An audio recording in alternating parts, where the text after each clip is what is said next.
আমি আজকে দুটি ইংরেজি বাক্য বলবো।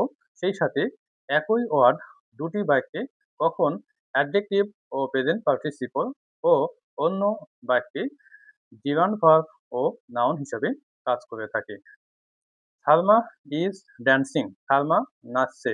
তো দেখেন এই বাক্যে ড্যান্সিং হচ্ছে প্রেজেন্ট পার্টিসিপল ও অ্যাডজেক্টিভ হিসাবে কাজ করছে।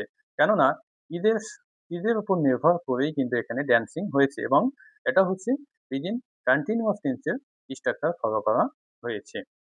এবং এই যে ড্যান্সিং, এই ড্যান্সিং সালমাকে মডিফাই করেছে অর্থাৎ সালমা এর সাথে এই ড্যান্সিং এর সম্পর্ক আছে। অর্থাৎ প্রক্রিয়াটা অর্থাৎ তিনি যে নাচতেন সেটি এখানে বোঝানো হয়েছে। অর্থাৎ সাবজেক্ট যে এখানে নাচছে সেটি বোঝানো হয়েছে এবং সাবজেক্টের যে গুণ সেটি প্রকাশ করা হয়েছে এই ড্যান্সিং দিয়ে। সেই হিসাবে এই ড্যান্সিং হচ্ছে অ্যাডজেক্টিভ হিসাবে কাজ করছে। অন্য আরেকটি বাক্য দিচ্ছি, মাই প্রফেশন ইজ ড্যান্সিং।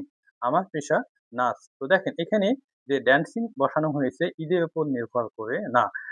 এখানে ড্যান্সিং জিরান ভার্ব সেই সাথে নাউন হিসাবে কাজ করেছে। যেহেতু ঈদের উপর এখানে ডিপেন্ড করে ড্যান্সিং বসে নাই, তাই ড্যান্সিং এখানে জিরান ভার্ব ও নাউন সেই সাথে ইজ এখানে মেইন ভার্ব হিসাবে কাজ করেছে এবং অন্যদিকে ড্যান্সিং হচ্ছে কমপ্লিমেন্ট। ধন্যবাদ।